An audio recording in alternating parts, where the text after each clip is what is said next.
uh, a little here and there, but we're actually kind of seeing a lot of these trades closing up on the same day. I think it's a combination with um, the bigger ranges that we have, and then just not wanting to hold, risk wise as well. Um, did find it interesting. One SPY position, that's a bigger one on the book. After hours, we had them closing out the 413 puts for 318, and you've got a larger positioning here. The volume today, of course, we won't be able to verify. We've got to review open interest tomorrow, but it looks like they're closing out a big position here. Today's volume in that strike and expiration, and again, that's the 318. I'll get a screenshot here in a second. 318, 413 puts. Volume today, 41,875, going against an open interest of 45,601. And I'm showing these bid side, so it looks like this is a bigger position closing, and that's going to be taking 22 million in premium off the books for the 318 positioning. So that's something that we'd like to start to see if we're going to see any upside, is that some of these bigger put positions, 318 being a monthly contract, start to close out. When you do see that, that's when you also have market makers buying back some stock there. So it would be interesting. We've got the state of the address this evening, and again, just so much headline risk. So just primarily day trading at this time and keeping my eye open for them to start closing out some put positions, closing out some of the volatility calls that are on the books. And, we may just not see that. We've got a bigger Fed meeting, speakers coming up, and they may want to keep that positioning on the books at this time until we get a little more clarity with where we're going to be affected with interest rates. Okay. Well said, Mel. Thank you for that. And I also appreciate you bringing in that interest rate piece. I think that's going to be very important. Obviously, we all are expecting at least a 25 or 0.25, but if it ends up being 0.5 raise, obviously that could change the game. So absolutely a lot of pieces here to keep on the fence. So if you're someone in the audience that does currently invest, trade, anything along those lines, you'll be wanting to monitor these. And I think it's really helpful to at least have them on your calendar, have an idea, or of course you can keep coming to these spaces and we will fill you in daily on it.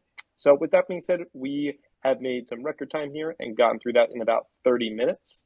And we are going to move into the stock picking portion of tonight.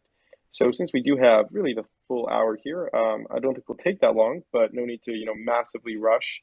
And I would say if every speaker wants to take maybe 4 to 4.5 minutes to go through and share 3 stocks, but if you want, you can probably share 1 or 2 extra. If you need to share less, that's fine as well. I know a lot of people are on a bit of pivot points here. The floor is yours. So let's start out here with Blake. Yeah, so thanks for bringing me up. So similar to what many of my peers have already talked about, I do obviously keep a close eye on the crypto market as well, and obviously I'm big into NFTs also. And I do like Bitcoin right here. It is showing some relative strength. I have a level at 45,000 on Bitcoin. So if Bitcoin can get above 45K, I think it could easily make a run to 47 and then 50,000, which would be the 50% fib retracement from this most recent pullback from the November 9th to the January 23rd low. So keep a close eye on Bitcoin. I did take a bite. I had some in stable coins, and then I moved in when we had that really nice candle on the 27th. So did take a little bit of a position more in Bitcoin. And I do prefer Bitcoin at the moment over Ethereum, simply because Bitcoin's shown a little bit more relative strength. And you guys already know I like to pay attention to relative strength. Next up on the list, and I don't know if I can do this for maybe the 3rd or 4th week in a row, but I'm gonna have to. I'm going back to the well again with gold. If we scroll out and just take a look at the monthly time frame, gold is forming a massive cup and handle, and it's breaking towards the upside. And if we can break above the February high on the monthly candle, which was that recent gap high and then sold off, and we're right back to those levels almost again, Above 182.60 on GLD, that's the index on the Spider Gold Trust. 162.6 or 182.60, excuse me. Above that, I think we could have a slingshot potentially up to 186. So keep a close eye on gold. And once again, that's just another fib extension that I have on my charts. And then tan. Yeah, one of the most beaten down names. I'm glad that you brought it up. This is something that's been on my radar because obviously, back in 2000, this was really, really nice trading all of 2000, parts of 2021. So this has good. I have fond memories of this ETF. So I have been keeping a close eye on it, and I think right now we've got 2 consecutive days closing above the 50 SMA. Like that price action, we could potentially roll back before making a move higher. But hey, you can't argue with this price action here above today's high. I think we could easily probably make a move back towards the 80 range. So keep a close eye on tan as well. So yeah, no specific stocks. I've been really into energy. We did have COP that triggered for us. So from our playbook Monday, CVX also was a huge winner. Lockheed Martin, Danny already mentioned, huge, huge winner. And then the index as well, XLE. So yeah, I've been really hitting energy hard, but for a new trade here, it's really difficult. So yeah, have to look elsewhere. So trying to bring some new plays to the game: gold, Bitcoin, tan. Those are going to be my 3. Perfect. Got them locked down. Gold, Bitcoin, and tan. Thank you, Blake, and I appreciate the insight there. And nothing wrong with being consistent. Just, I think a lot of people in the audience do appreciate that, actually, rather than switching up every week, saying, hey, this is what I was picking last week. I see the continuation, and here it is. You got to go with what works, man. Riding the trend. Absolutely. No reason to bucket. Real quick, for everyone in the audience, if you haven't already taken a moment, we have an elite panel of speakers up here. So everybody that is currently on this panel trades full time, and all of them, I do not, all of them support themselves by trading full time, I'm pretty sure. And it's fantastic to see, and the fact that they take hours out of their days to spend with us is amazing. Mel, a master of the dark pool flow, story trading, really digging into both the fundamentals and the technicals, interviewing CEOs regularly. Blake, Vegas, and Danny, fantastic technical traders, leaning into multiple areas of the market. You just heard a little bit of tidbits from them here, but it's just the tip of the iceberg. So much to go down. A lot of them have their own Discords and other sites, whether I think I'm in like 4 or 5 of people that are up here actually. So we love to see that as well. If you haven't already, the simplest way to support them and what they're doing is to just check out their bio, like some of their posts, and really to follow them. It's simple, and if in the point in the future you decide you don't like content, you can always unfollow anything like that. But it really does mean the world to them when they put in so much time, especially in the evenings. A lot of them have families as well. So big thank you to all of them. Love what they're doing, and recommend everybody goes ahead and does that as well. Okay, we're going to bring it over to Danny now for his stock picks, and all the floor is yours.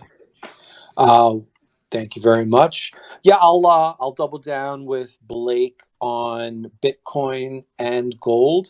What I will add to gold, take a look at NEM. This is Newmont Corporation, ticker NEM. It's the world's largest gold mining company. They've got a really nice setup. I've been talking about this one for probably about 3 weeks now. We had an inbound golden cross that actually crossed over. We had earnings, just a few days ago on the 24th, and we put in an inside day today. So previous highs are around 75.31. Looking for a daily close over 69.10. We have the 70.46.786 right above, but this one looks pretty good. So check out NEM for a gold play. Been watching other types of metals. So taking a look at FCX, Freeport McMoran, been talking about this one for quite some time. Broke 46.10. I think that was on Monday. Friday. Got a nice continuation yesterday and today, coming up towards our first target of $50.47. I think if we crack that level, I think there's an entry there to take it up to 56. That's my 1618 extension to the upside. But generally with these breakout type of trades, you usually get a retest. So I'm looking to see, do we get a retest of that 4610 breakout level? But looks pretty good. And again, FCX is the ticker, and this is a copper play. Sticking with the metal theme, CENX, this is an aluminum play, Century Aluminum Company. We already got the breakout, the test of the 1272 extension, the pullback and retest of the breakout level. We just broke the 1618. It looks like it doesn't want to stop. We have earnings coming up on May 4th, so still quite a ways away.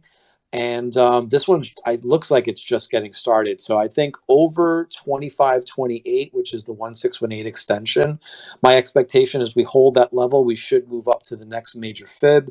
2618 at 34.47. That's looking pretty good. Some non-metal, non-oil and gas names. Take a look at ACI. This is Albertsons Companies. For anybody in the South, Albertsons is like a grocery store type of company. Put it in an inside day today, but we did break a falling trend line about 2 weeks ago. Had a TTM squeeze fire off today. We just cracked the 50% retrace at 32.08. Previous highs are 37.85. So this is looking pretty good to head possibly back to all-time highs. I don't need to go over the defense contractor names, LMT, as Blake was mentioning, also Northrop Grumman, ticker NOC. That's another one to take a look at. And I know I'm forgetting one, and I don't have it on my screen. Raytheon, RTX. So definitely take a look at that. Again, they've already gone, but I'd watch for pullback entries on those. The two names that I'll leave you off with both had earnings, I believe, today. SoFi. So SoFi is up about 16% after hours. We're getting a close out of my previous consolidation range. So I would tag a anchored VWAP on that tomorrow and watch it for a week or two. See if we got a continuation. It's basically been up 63% over the last 5 days. So, I mean, that's something you have to kind of take into consideration, but something that should open your eyes to say, why is it moving 63%, in 5 days? And the other name I'll take a quick stab at is Target. I know we've been talking about this one for a while. Had a massive falling wedge that we broke down with 2 weeks ago, and then had a nice run into earnings, and now a continuation after earnings. So sitting at 219 right now. If we break 223 to the upside, I think that looks pretty good. We also are closing right now, or are over the declining 50 simple moving average. So watch for potential move back up to 239, which is our 200 simple moving average. And so those are pretty much the names that I've been watching. There's some names like on the outside peeking in, like Crowd. It's been flirting with 200 for the last couple of days. AbbVie, Dollar Tree earnings are coming up. I think that's going to be interesting. I'll keep an eye on. And even Tesla showing a little bit of strength. But that's what I got for now. Perfect. Dan, you want to run through those tickers that you want to leave the audience with Sure. once more? So aluminum play, CENX, copper play, FCX, gold play, ticker is NEM. Oh, I didn't even talk about the other aluminum play, I think, right? Alcoa. That one's just been on a tear, but I'll leave that one off for now. So you got those three, and then let's throw in SoFi. Keep an eye on that one, SOFI. So these are interesting pronunciation ones. So NEM, right? Yes. CENX. CENX as an X-ray. Yeah, SoFi, and then what was the last one? ACI, Albertsons. Got it. ACI, CENX, NEM, and SoFi. Thank you so much, Danny. And FCX. Sorry about that. And FCX. And I'm taking a look at Alcoa too in just a second. FCX, because I remember looking back at Alcoa. Yeah. Maybe I should Alcoa's stay had in. nice run in it. Oh my gosh. I had Alcoa calls. Oh man. Really the lows. December. I was kind of trading a little bit of alcohol, but I was just day trading it Yeah. back on the 23rd of December. And if you look, that's like when it had that like little flat period for a week. I just Yep. didn't touch it, and then it ran 40% from there. Yep. Jeez. Yep. We had a call that was put out on 2-3 for a break of 62.58, and it hasn't looked back since. It's been a nice runner. And you know, the reason I was even looking at it was because I saw that call flow coming in. Yeah. And my guess is some of those were definitely dated probably for March. And they were rolling with it. So maybe something Noah can look into. But Yep. good stuff, Danny. Appreciate you being on here as always. Oh, okay. And real quick, for anybody that is enjoying these, I guess we're not halfway through the week. It feels like it. It's Tuesday, but I've already done like 7 spaces this week. So if anybody's enjoying these spaces, really appreciate everyone that joins up, follows the Wolfpack. I do about 19 to 25 spaces a week, covering 30 to 40 hours of content. We cover stocks, crypto, options, anything, NFTs, Web3. We just did money mentality. We're going to do budgeting. We did mental health. I was really excited that we were able to do this.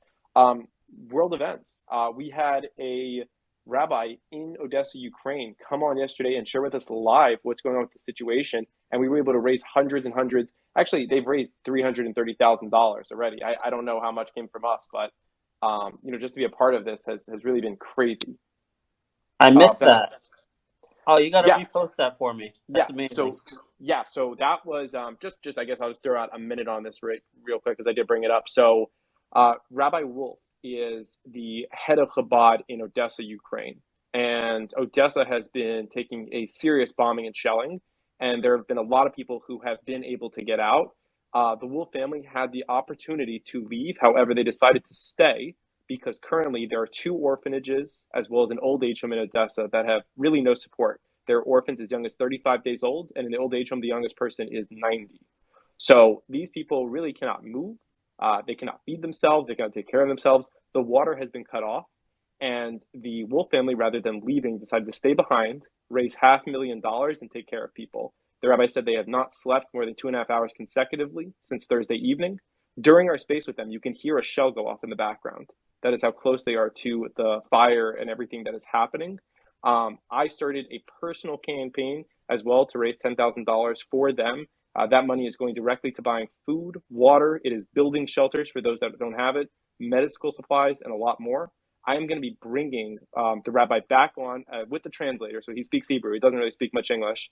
We're going to be bringing, so we have a translator that came on the space tonight. We're going to be bringing him back on either later this week or more likely early next week. And we are going to be doing auctions actually for NFTs, and we're going to donate all the money from the auctions to it. I have multiple accounts with hundreds of thousands of followers that would be coming on and auctioning off rare and valuable NFTs and then donating that money to it. So if anybody is able to donate, I'm actually really happy to go ahead and just pin up top right now in the space a donation link. You can select Team Wolf Financial. I have personal connections to this family. I have met people that have worked at this Chabad in Ukraine. I've had dinners with them.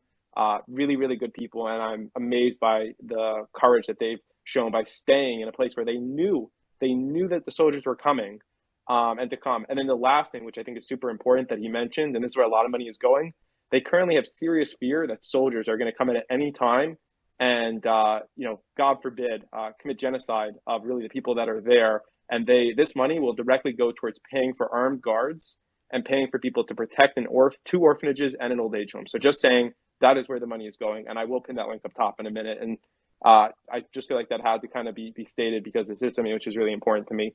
Now, it's a world of difference to bring that back into the topic we were on, but we'll do our best to do it. So we are bringing it back to market sentiment, stock picking, crazy times that we're mixing these type of things. But if everyone can say a prayer for that, I think we will bring it back to here. And I will turn it on over to yourself, Ben, actually, since we were just speaking for a second, if you want to go into yours or if you want to say anything on that as well. Yeah, no, that's great. I definitely am going to donate to that. So pin that up there. I'll get that done tonight.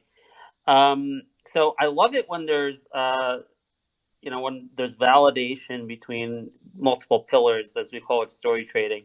I look at everything through, fundamentals, catalyst, sentiment, and technicals. And That really helps you understand the reasons behind the trade. I will never trade something purely for technical reasons. Been there, done that. I don't like it. Not my personality. I do much, much better when I understand the dynamics of the buyers and sellers and why they're doing what they're doing. And when I hear, I'm totally on board with Blake, I get the validation with gold, with Tan that I brought up earlier. He likes the technicals. I love the reasoning behind it, right? The sentiment and the catalyst and all those tailwinds that are causing the technicals to go up. So Bitcoin as well. I failed to talk about geopolitically. It wasn't mentioned here. One of the reasons it's going up is because Russia's being locked out of the economy. So there may be at a government level, also civilians in Russia, maybe people in China, because there's a lot of business done between Russia and China. There's a reason, a fundamental reason why Bitcoin is being bid up. And because of that, actually, for the first time in a very long time, it actually added Bitcoin GBTC. I know there's a couple other ones now, but that was the one I was quickly familiar with, to my IRA. So that was a big move for me, adding GBTC to my IRA, because I think there could be long-term tailwinds on that. Now, it's not going to be one of my picks, so it was already mentioned. Gold and Tan as well. Tan has the long-term tailwinds as well. Alternative energy. By the way, keep an eye on EV. I'm not ready to go in EV. I think the market's going to be going down for a while, but I'm going to be looking to buy the pullbacks of anything alternative energy, EV related, because you're going to have tailwinds in that down the line. But those are not my picks. They are my picks, but not my picks. So what I want to talk about last week, I mentioned SEAC, right? So I want to give a quick update on that. I guess it did go up. I gave that story that this is going to immediately re-rate. And it did when I got in that Tuesday at like 107. I don't know if you guys remember the story, but they released a filing regarding the S4 for the reverse merger. So it quickly re-rated from like $1.07 to $1.24.25. I was looking for 140. It made it all the way to $1.36 the next morning, and now it's pulled back. It's in the low 120s. So it just missed my target. I have reduced my position a little bit. I just gave a big presentation on this on Sunday night to my own community. I've done a lot of research regarding this is a merger arb opportunity where the buyout price is going to be around $2, and now it's $1.20. So you could potentially make like what is that, like 80 cents on 120? It's what, 40%, 50%? I don't know what that is. It's a lot, right? It's more than 50%. So you can make a good amount of money over the next 3 months by the time this deal closes. There are some risks, though, so don't go all in. It's one of my larger positions because I think the merger is likely to close, but it still has the SEC still has to give the okay to it. There still has to be a vote, and the riskiest part is they have to, in conjunction with this merger, raise $250 million in convertible debt, and who knows, if it's a really tough macro environment, maybe they have a hard time raising that. So there are some risks there. But, I'm going to keep that there because I think it's a good risk reward, SEAC. Other thing I want to bring up, we talked briefly about DWAC last week, and I said, this is not a stock that I'm going to buy or hold. It's one I might trade intraday because I don't believe in the fundamentals. But the sentiment and the catalyst and the technicals are all there on DWAC. DWAC quietly, I think a lot of people miss this, it quietly hit a new all-time closing high today of around $95, just like sneaking up right there. A lot of people, when they look at the charts, they're just looking at the peak of the candles, right, the intraday highs, but that all-time, the closing, right, the closing highs, very important as well. So I think DWAC is really set up for some sort of squeeze. I'm not going to play it just because I don't have faith in the fundamentals. I may play it intraday, though, only intraday. If you look at the chart, I think this has a potential spike to around 119 range, I think it was. You can go look at it yourself and make your own determinations about that. But the way that I'm playing DWAC, and I've said this for a long time, is it's the sympathy play, which is CFVI. That's Rumble, has not been doing well. This is actually my largest position, but I do anticipate it will get a little bit of a sympathy tailwind. Besides that, the fundamentals are great. So I feel great being in Rumble CFVI. Could get the sympathy move off of a DWAC squeeze if it's coming, and I think good chance it is. But also, they will probably release record February metrics either this week or next, right? So I'm tracking it on Alexa. You can see the web rankings on there, and it's just exploding through the month of February. Their Apple app rankings are kind of steady right now, but just with the web rankings exploding, I think you can probably extrapolate another record month. They had 10.1 billion minutes watched in January, even though February's 3 days shorter. We'll see. I think they can probably squeeze out another record that will be posted or on social media or a press release. Additionally, they had a tweet last week. It was actually 10 tweets, a tweet thread, 10 updates that they got 10 new creators on who have a combined 10 million followers on YouTube. And what was very significant about this is none of these people that they signed on for content were about politics. It was like cooking shows, do-it-yourself projects, health and fitness, things like that. So they're doing all of the right things. Fundamentally, I think the company is not expensive. It's got that sentiment support because of that little ideological support, just like DWAC has. A lot of things going for it right now. I don't love the technicals. The chart doesn't look so great, but I think that DWAC is going to send it up. So that's CFVI. DWAC sort of like as a trade. I wouldn't hold this. Dangerous to hold it overnight, I think. There's one other one I want to mention. You mentioned we interview CEOs often. So today we had the privilege of interviewing the CEO of Dario Health just a couple hours after there was breaking news that halted the stock this morning. Really, really significant news on this $130 million market cap company. They announced $70 million today in total financing. $40 million from an offering at the market with no discount and no warrants, and an additional $30 million from Sanofi, which is a major pharmaceutical company. So this is a digital health company that has a business model similar to Livongo, LVGO, some of you remember, that got out by Teladoc. So they're in that Livongo space of chronic health management, digital chronic health management. Been following it forever. They're not yet profitable, but they're on the path there. I mean, this year the revenue is going to probably double to close to $40 million. The Sanofi deal is going to give them another $10 million a year minimum just in guaranteed payments from Sanofi. And Sanofi is going to go out there and help sell their product to insurance companies everywhere. So I think longer term, the bottom is in this chart. So I don't know technically or momentum or, you know, what a lot of the guys, the panel looks at here in terms of like a trade for the week. I don't know, but I think the bottom's in as a long-term play on Dario Health, DRIO. So what I think that's all I mentioned, right? DRIO, DWAC, watch it for like a trade, but CFVI is my more committed one in terms of because of the fundamentals.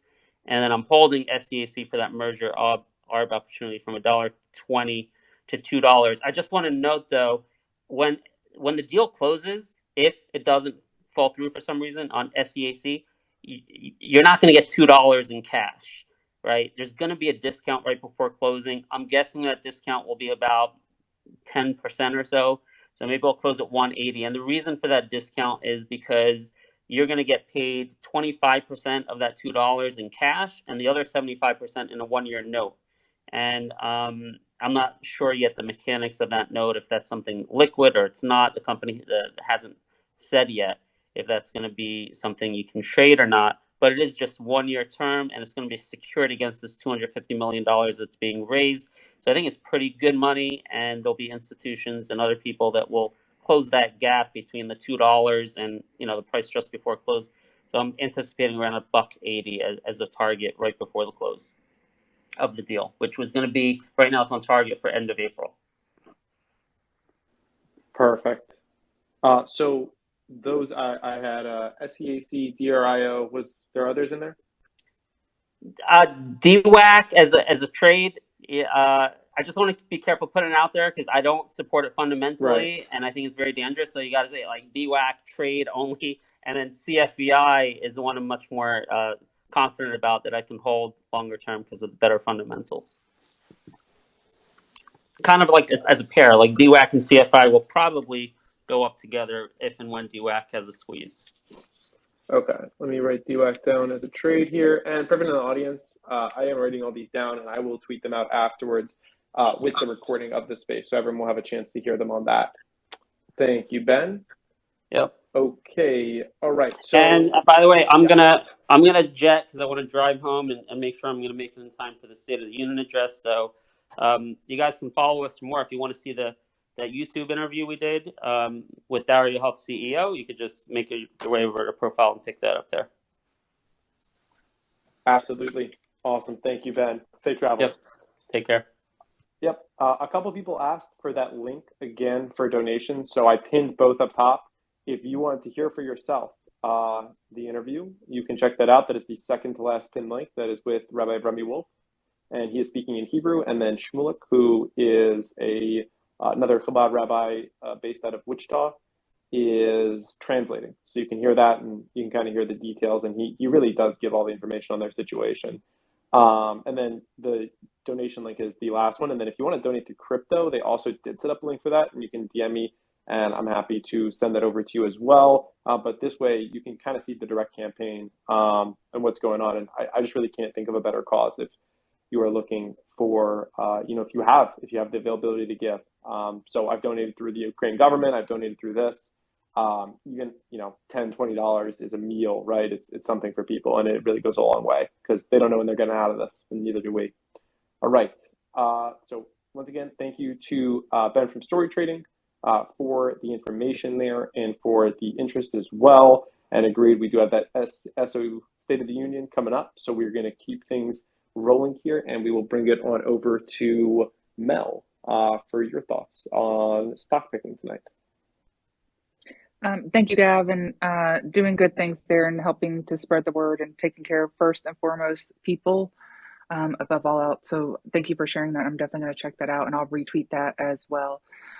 Going into some individual names, I'm keeping CCJ. I did get some stuff pinned into the top.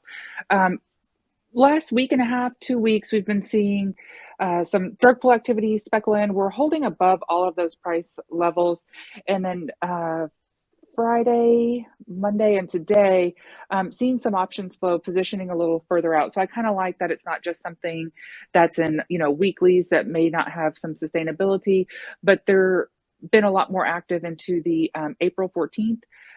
Let's see, we've got the $28 calls, the $30 calls. So like to see some of that confluence there, not only with what we're seeing through the dark pool trades, but also the options flow to try to provide some insight and direction. And another thing that caught my eye was yesterday, the URA ETF, which we do not see a lot of activity in. That's going to be your uranium ETF.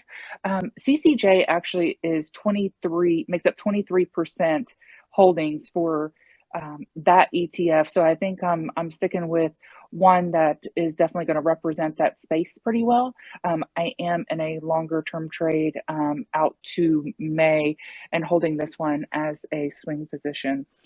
Some usual dark pool activity that caught my attention this afternoon, Amgn. This is not a name that we typically see much come in, and notable size today with 2.01 million shares.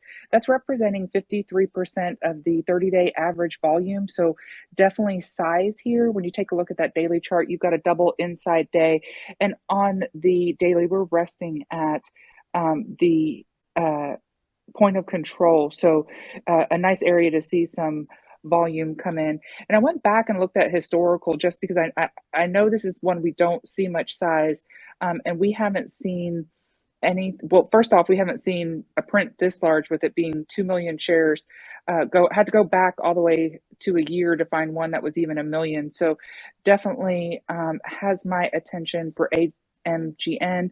Smaller options flow, not anything that's really catching any size, but a smaller sweeper into the 318, 230, 60,000 behind that. So just going to be looking for this one to technically break out. I do want us to come out of this inside consolidation just because we've seen so many head fakes. and would like to ensure that we either have a break up or a breakdown out of this range, but like the risk reward there. As far as momentum trades, we haven't seen this in a while. We finally had some options flow come in that they just kept pounding. We had Twitter today. Interesting, since they came in at low a day, we did see some momentum off this options flow. They came in repeat activity into the $318.40 calls. We had over 13,000 contracts there with 445,000 behind it. At that time when they came in, we were trading right around that 35 level. So quite a bit of a hefty upside target for Twitter. And not only did they hit those, they also came in and hit the $318.42 calls. When they started coming into those, they were trading at 12 cents. And by the end of the day, they had already doubled to 24. So you had a bit of an IV increase there to help that premium jump there, and just a bit unusual. So with, like I mentioned earlier, with the volatility this high, we just really haven't been seeing as much as that repeat activity like we have in other environments. So this one they seem to be pretty relentless with. So one to keep an eye on going forward. So I'm going to just wrap that up and keep those three. It's going to be CCJ, AMGN, and TWTR. I did want to side note something for Danny, because Danny, you mentioned ACI, and I haven't looked at this chart in quite some time. Some size dark pool activity this evening, 2.05 million shares. On average, this ticker daily 30-day volume is just shy of 2 million. So some volume coming in on that name. So that caught my attention. So I'm glad you brought that up and mentioned that one as well. Yeah, if I could add to that, there's also a really nice squeeze setting up. So I think with that, what you said about the flow, I would definitely be keeping a close eye on ACI for at least the next few days. Amazing, amazing. Thank you. Right, so Mel, I know you ran through those stickers, but there was actually a lot going on my end. I just kind of got bombarded. I just had a bunch of emails come up. So people have been donating, and I really want to thank them for those donations. And thank you very much to Ben for actually just donating $1,000, which is crazy and life-changing for people right now, but also other donations that are coming in that I'm seeing live. And again, when you go to donate, there is a link that says Team Wolf if you want to put that on there. It does not make a difference either way. It'll basically just send me an email that you donated. Basically, is all it does. So I appreciate anyone that does that. That's awesome. I can run through those tickers one more time for you, Wolf. Not a problem. Love to see everybody contributing if they can. So that was going to be CCJ, AMGN, and TWTR. Is that AMGN? N, Mary, ANGN. Amgen. Amgen. Oh, AMGN. Got it. All right. And Twitter's in there. Very interesting. One more time. So on Twitter, I know that a lot of times you're pulling in the flow. So we have been seeing large flow movements for Twitter. You know, it's more of what I would call speculative momentum. What I was mentioning was we had just so much flow come into the $318.42 calls. We just haven't really been seeing it. We had, I think, about 25 line items come in a matter of 2 minutes. And we just haven't seen them sweep aggressively into a name. When they started coming in, Twitter was trading around $35, and they're going into the $40 calls for 318. So pretty hefty upside target there, hitting with 13,000 shares, 445,000 in premium. Now that was broken up amongst a lot of smaller trades. Just interesting because we just really haven't seen that kind of flow coming in quite some time with the volatility this high. Just one to keep on the radar. I'm not sure if we've got some news pending. I don't see where they're at an event or anything, but definitely caught my attention. So keeping a closer eye there on Twitter. Okay, awesome. Thank you, Mel. Yeah, it's a stock that I love to watch, but there's a lot of love-hate relationship going on. All right. Oh, yep. Mel, you were saying? No, I'm saying we all have that. We all have those for sure. That's kind of on my list too. That's why I'm gonna keep an eye on this action, see if I can get in. But looking for a little bit of a pullback because I missed the entry earlier. Fantastic. Okay, exclusive. Thank you for popping on, man. How's it going? Hey, what's going on, man? Thanks for having me. Yeah, I actually just got home. I was I was running around running a bunch of errands for the wedding, so kind of scatterbrained right now. But it's been a pretty good week, considering the volatility and everything. So it's exciting. I'm taking advantage of the volatility, but I'm absolutely disgusted by the volatility at the same time. It's just really annoying. It's really difficult to see any type of follow through some of these trades. So I don't really know what anyone has talked about or any tickers or sentiment and all that good stuff. So I don't really want to be too repetitive. But I can give, I guess, a couple picks that I'm eyeballing for the rest of the week if you want. Yeah, if you want to give your thoughts on sentiment and then some picks, that'd be perfect.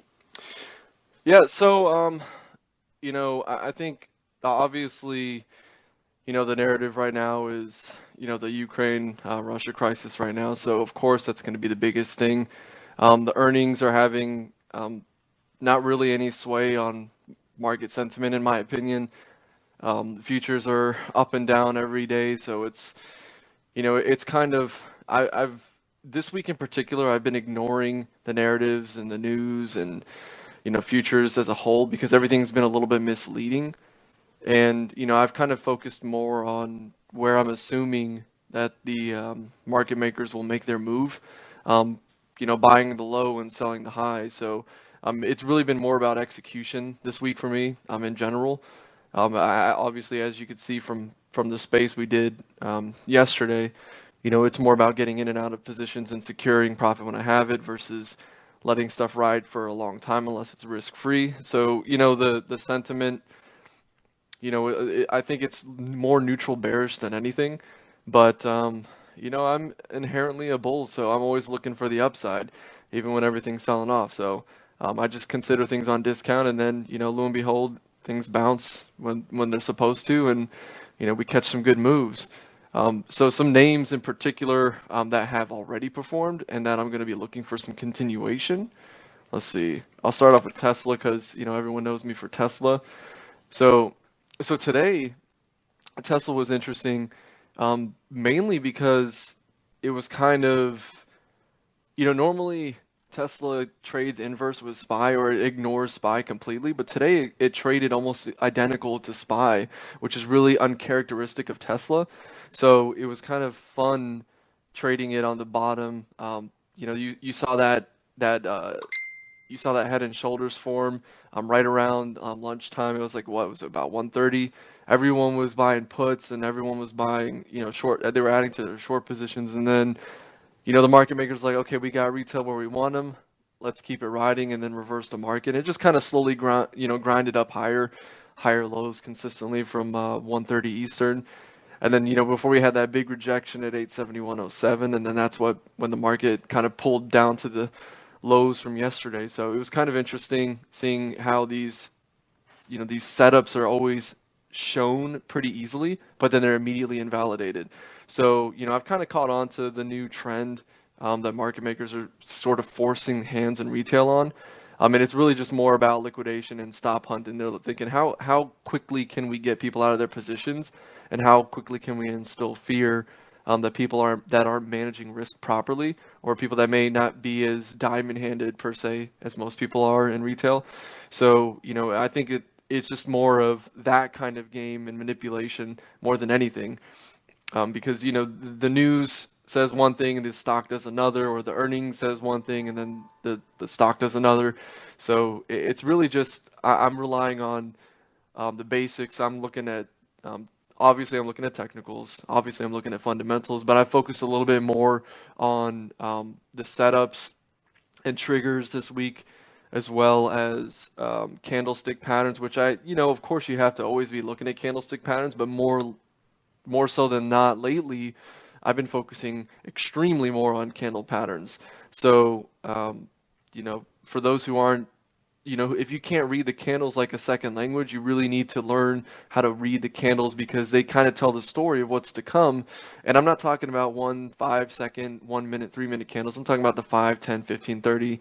Those candles give really good sentiment, and it kind of derives from the supply and demand areas where people are buying and selling into volume gaps and demand zones. So it just, you know, don't just rely on one method, I would say particularly. And Tesla was a great example of that because the candles tell the whole story, but the sentiment told another. You know, when people were bearish, it turned bullish, and you know, I was doing the opposite today, specifically on Tesla. I was saying, okay, well, this is looking extremely bullish. I'm going to get puts. And I was like, oh, this is looking extremely bearish. Now I'm going to get calls. And every single trade worked, which is extremely alarming that that's what's happening in the market nowadays. But yeah, so Tesla, you know, obviously everything we saw, that big buy volume into the last 10 minutes of the market. So, you know, I'm going to be paying attention for the upside tomorrow. But I'm going to be very, very cautious. You know, obviously it's still Wednesday. There's still positions, you know, are being rebalanced in hedge funds from yesterday. So things are starting to shift now. We're seeing money rotate from different sectors. Obviously, energy, financials were the two good sectors for us today. So I'm looking for the rest of the week. I'm going to be kind of shifting towards the banks and semis because you saw a little bit of abuse into the semis all day, pretty much today. And you know, usually that's where people find, now I don't want to say safe haven stocks, but names like, you know, Nvidia, AMD, CrowdStrike. You know, there's a lot of security infrastructure names and semiconductor names that people like to buy, and there's high liquidity.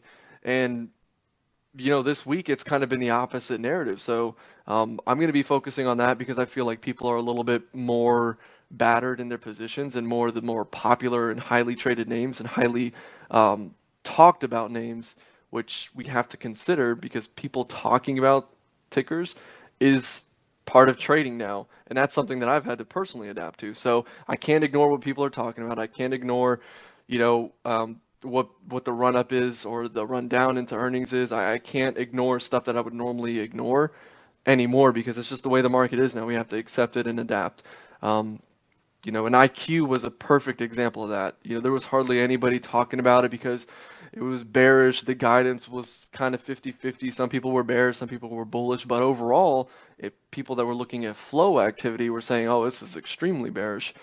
And then that was one of the biggest rippers I had today, over 400%. So, you know, you just cannot trust any specific bias because it's just every type of bias is being disproved almost immediately, and it's just, you know, that's just the way the market is right now. The volatility is extremely disappointing. But if you're an option trader and you're scalping day trades, it's really advantageous, of course. So, you know, that's going to be my focus for the rest of the week is semis and financials. If travel and leisure names start to get some type of recovery after getting battered, then I'll probably shift to that. But I'm just really going to be looking for what's not necessarily outperforming, but what's underperforming that could potentially get some buyers that step in. So, so yeah, I mean, that's, you know, I don't want to be too long-winded, but that's ideally the situation. I've got plenty of profit from yesterday and today that I'm just going to be playing with, mainly from Tesla and Amazon and Google this week, and IQ today was a big winner. So I'm just going to be playing with profits for the rest of the week, and you know, I might get a couple new positions tomorrow, but it's going to be more about defense the rest of the week. Awesome, Max. Appreciate you being on here and sharing those. Just at the end of everybody's, I asked them to kind of recap if there's a few tickers they want to drop to the audience just to keep a watch out for the rest of the week. Any specific tickers you want to put on there? Yeah, I mean, if you want some specific tickers, I mean, we can look at, let's see, let me go through my watch list. So as soon as the market closed, I left. So I don't have the normal amount of charts I normally have. But let me go through some real quick. I know obviously SoFi is going to be one I'm going to be looking for tomorrow. Let me see where that one's at. I haven't looked at any tickers since market close, so that's kind of annoying.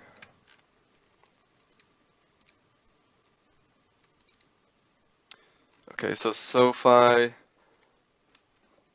obviously did really well after hours, after earnings, 1381. So yeah, the golden pocket on SoFi was at 1379, so they hit that target. So I'm going to be looking for a move above that tomorrow, or a possible back test to 1355 before a move higher. That could be something that we can catch. Retail names. There's, man, there's a lot of tickers on this watch list. Give me a second to kind of narrow it down. Let's see. Sorry, I'm trying to look at what alerts went off after hours. That's what I'm kind of interested in seeing. If you want, you can go to someone else and I can look at a couple charts here real quick, like 5-10 minutes, and then I'll have Yeah, a decent yeah, list. absolutely. Well, our last person for the evening is going to be Vegas with her stock picks. Okay, sure. Nice to see Exclusive up here as well. Hey, And just want to, hi. And nice to hear his voice. It's been a while. So just want to quickly just talk about a couple tickers, and I'll be really quick on them because I know we're heading closer to 9 o'clock. I just want to quickly talk about, I know it's going to be a little crazy, but I am going to talk about AMC.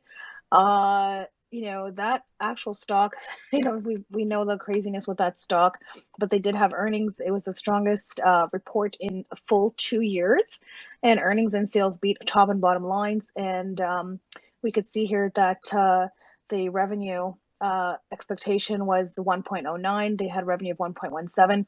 I was checking the press release from Adam Aron, obviously, CEO of AMC, and really talked about a lot of the strength happening with AMC and their net cash position. Also, the fact about the not only just the net cash, but also the year-end liquidity positions with respect to the recovery from the impact of COVID, and the financial flexibility and opportunistically grow and innovation that can help transform them through 2022. And so a lot of things were noted in the press release, but in particular, I liked the financial flexibility to improve the company's capital structure. And the fact that they had successful offering of $950 million of senior secured first lien notes to help refinance high interest rate debt at lower rates, and they extended the maturities to 2029. So they're obviously seeking opportunities to strengthen the balance sheet during 2022, obviously lowering interest expenses, extending maturities. But what I want to comment on, aside from the fact that this was the earnings report, and we know that they have cash availability of about more than $1.8 billion, which includes cash and undrawn revolver lines, is the fact that, and the company, he did say in the press release, which I did like as well, that they do not anticipate the need to borrow anything under the revolver lines during the next 12 months. So I do like that. The only thing to mention, so we did have a lot of dark pool activity actually on AMC. Not this week, it was actually last week. And so we need to really keep a watch on AMC because we know that the stock has been heavily, heavily shorted, and with good reason. A lot of people shorting the stock. I mean, it's had its run at one point, and it's unfortunately been slammed significantly. I do not have a position in terms of the actual stock, but I do have a current position on AMC option calls, and I have the $18 calls. So the thing is with AMC, with the fact that the earnings is good, cash position's good, they don't anticipate any kind of needing to borrow. They look like they're in pretty good shape. So I think we have to watch this $20 level. We saw the high of day today, 1943, and I believe that once we break $20, we'll see tomorrow how the market responds. But if it does break $20, there can be some serious fireworks on AMC. And in terms of, not this, I don't know how much it can go tomorrow, but I think for a swing trade, if it does break $20, there could be a serious move towards 24, and really in $2 increments, like 22, 24, 28, 30, 32. So I really think that there could be a lot of strength and a short squeeze potential there. So definitely watching AMC. Now that we have the earnings information, I kind of want to see what happens. We have some companies obviously that have good earnings, and then the next day not so impressive, like what happened with Target. I was looking to trade that today, and that didn't work out. So we'll see how it works with AMC, how that behaves tomorrow. But definitely $20 is a key break, and looking for some fireworks if it breaks $20. Just want to quickly mention Apple. Apple has a March event on March the 8th, is what I'm hearing. And they're going to actually usually talk about new product releases. And usually, they're going to talk about the iPhone 14, the Apple Watch Series 8. But one of the things they're going to talk about probably is going to be their long-awaited augmented reality, virtual reality headsets that they're going to try to have out by the end of the year. And obviously, it's going to probably create some, action in the metaverse hype. And obviously, a lot of must-have Apple gear, I think, can always have an upside for the Apple stock. So the event apparently is around March 8th, which will be next week. And we also had some serious dark pull also on Apple last week. And, today we did break 166, which is the level that I was looking for this to break. And so we did go long on Apple for a monthly March calls. And, obviously with the volatility in the market, the stock did pull back and still in the trade, because unless this goes under 160, which, was volatile after the comments about, not selling anything online to Russia, but it never went below 160. So this trade is still in play, and really looking for Apple if it can reclaim this 166. And I'm not sure if it's going to do it tomorrow. I can't predict, but if it does reclaim 166 and does not get below 160, then the call still remains in play, and really looking for a potential $5 to $8 move on Apple in anticipation. So it may not be tomorrow, but if it stays over the 160 and can get over 166 in the next couple of days in heading towards the event, there could be a really nice move on Apple and maybe heading towards the mid 170s. So that one's on watch. And I just want to comment on Facebook, because Facebook has had quite the beat down even after it had its earnings. And there was a lot of dark pool on Facebook also last week. So we have to pay attention to the money flow, because obviously the money flow is indicative of these fat cats, what they're up to, what they're doing. So definitely, unfortunately, it goes below 200 bearish on Facebook, but it did break 212.50 yesterday. So did take a position on option contracts monthlies for March 18, and looking for Facebook to reclaim this 212.50. I mean, it was trying to do it today, but then of course the volatility did pull back. Nevertheless, it's still holding over this $200 level, so I'm not closing unless it breaks support. So if it breaks below 200, I will have to close my trade.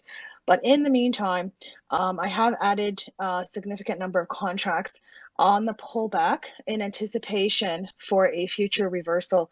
And I did see a lot of aggressive contracts coming in today, late in the day towards the close for the 210. But I want to see this get back over to 1250. I am anticipating that if it can do that between now and the end of the week or even next week, and does not go below this 200, Facebook will have a serious move. I think it's going to go towards 230, 240, 250 or more.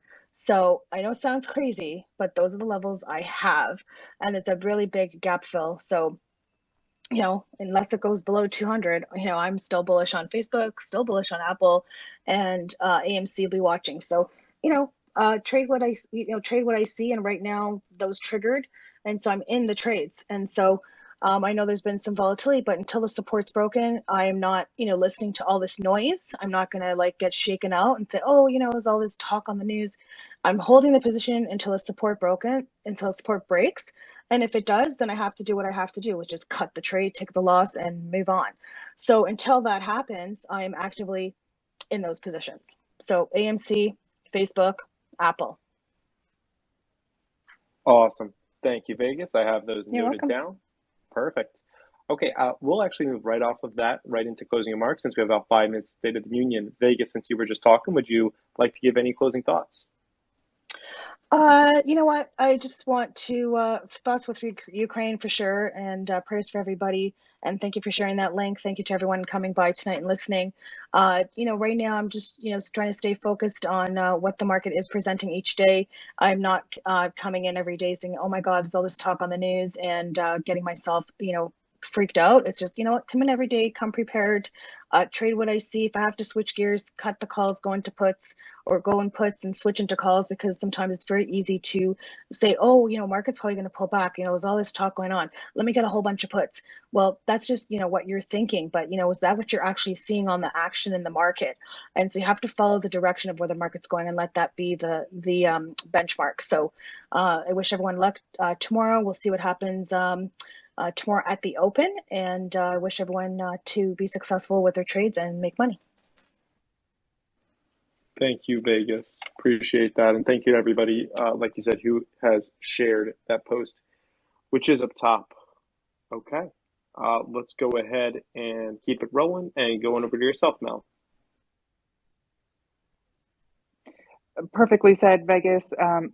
Just keep watching those charts and be happy with, finishing a trade green. It's not the environment to try to swing for the bases and, overstep. You're welcome in a trade, especially if it's going against you. So lock in those profits, stay green, and just keep an eye on the money flow that's coming in. I know that's what I'm looking for. I'm looking for a change and a shift to where they start closing out of more puts, or do they continue to just roll down? Keep an eye on volatility. We do still have FOMC in March, so that positioning may carry over into our OPEX going into the middle of the month. So just staying diligent, trying to make sure to stick with names that have relative strength and cutting losses, when they happen, just to minimize the damage there. I do want to just post something into the top space. There will be a class that everyone's welcome to join. We're going to have the OIC come, which is the Options Industry Council. They offer a lot of options education resources. They're going to be doing a webinar this Thursday, so I'll post a link. It's designed to go over adjusting options positions on covered calls, cash secured puts, and stock repair strategies. So everyone's welcome to join that. And if not, and if you're newer to options, they do have great resources on their website. Again, they're just an organization focused on education in the options market. Awesome. Thank you, Mel. Really appreciate you being on here. And, looking forward to it, both Mel and Vegas, we will be bringing back our Woman of Wall Street live trading space this Friday at 11:30 a.m. EST. And y'all can catch us there as we trade the markets and chat with Sarah from Strat Sniper and a couple of others, Simply Sim, the Blonde Broker. Really, really good time. And I hope we see everyone on there. And exclusive, I want to bring it back to you. I know that you were gathering your thoughts there for a second. You had given us SoFi before. Did you have any other names that you wanted to put out there? Any other final words? Yeah, I'm in agreement with Vegas on Apple. In addition to Apple, possibly looking at Microsoft here. Other than that, I'm kind of looking at Chewy. If it can break above 47.17 and 47.76, can possibly get a move back. Let's see. We might be able to get a move back to the 50 MA, at least a test. That's at 48.97. So that's going to be on watch. It just completed a really nice double bottom, so that's really looking good here on that downtrend break. Failed attempt back on the 15th and 16th, so we're going to be looking for that move. Other than that, let's see. Pull up here. I like plug off the lows. That was a really good move. Looks like it wants to. Let's see. Looks like it wants to make a move back up to 25.95 here, but we're going to keep an eye on it, see if it holds 23.89 first. If it does, then I'm going to be targeting that 25.95/26 area. JK Solar was obviously a tremendous move from last week pulling into this week. Just a monster move. I'm still targeting 56.32. So that's going to be something else I'm going to be looking for continuation on.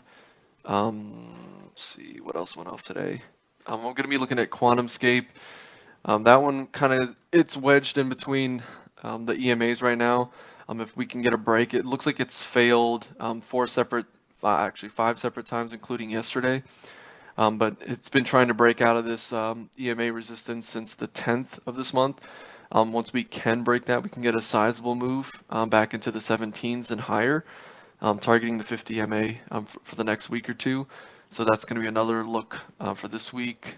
In addition, also going to be looking at Home Depot, looking for the test up to 324. We can break that this week, it would be ideal. And then we could possibly see a move into next week, 330 to 340, somewhere in that area, if we can get bullish continuation. If it can make its way back into that previous gap, that'd be awesome. I've got swings active for that, but those are 2 months out, so I'm not really overly eager on those.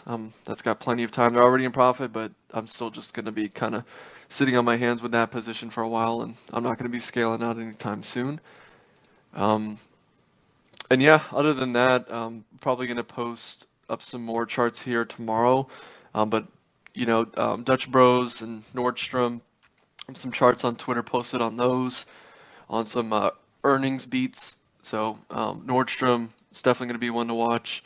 In either direction tomorrow, obviously, if you have a good sell-off at the open tomorrow, you can catch a nice move back to the upside if the market allows.